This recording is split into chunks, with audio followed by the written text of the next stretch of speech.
ఏలూరు జిల్లా కలెక్టరేట్లో ఎన్టీఆర్ జయంతి వేడుకలు ఘనంగా నిర్వహించారు. ఈ కార్యక్రమానికి ముఖ్య అతిథులుగా కలెక్టర్ వెట్రిసెల్వి, ఎమ్మెల్యే చింతమనేని ప్రభాకర్ హాజరయ్యారు.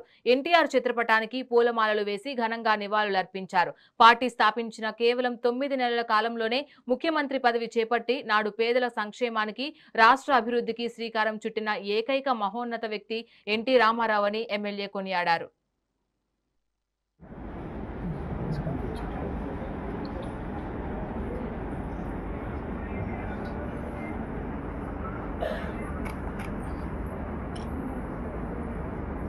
ప్రార్థనా గీతం సుమ్రత అండ్ గ్రూప్ 92.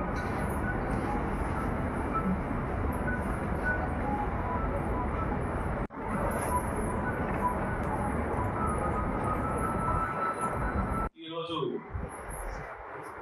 స్వర్గీయ నందమూరి తారక రామారావు గారి యొక్క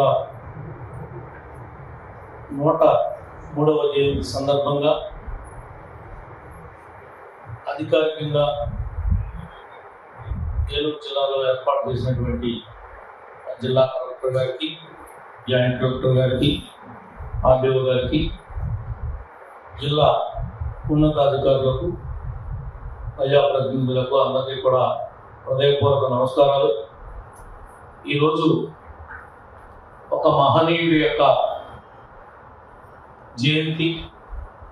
ఆయన ఒక నటుడుగా ఒక రాజకీయ పార్టీని స్థాపించి తెలుగు వారి యొక్క ఆత్మ గౌరవాన్ని కాపాడి 1982లో తెలుగుదేశం పార్టీని స్థాపించి 9 నెలల్లోనే అధికారాన్ని ముఖ్యమంత్రిగా చేపట్టి అనేక అభివృద్ధి సంక్షేమ కార్యక్రమాలకి నాంది పలికినటువంటి మహనీయుడు స్వర్గీయ నందమూరి తారక రామారావు. ఈరోజు స్వర్గీయ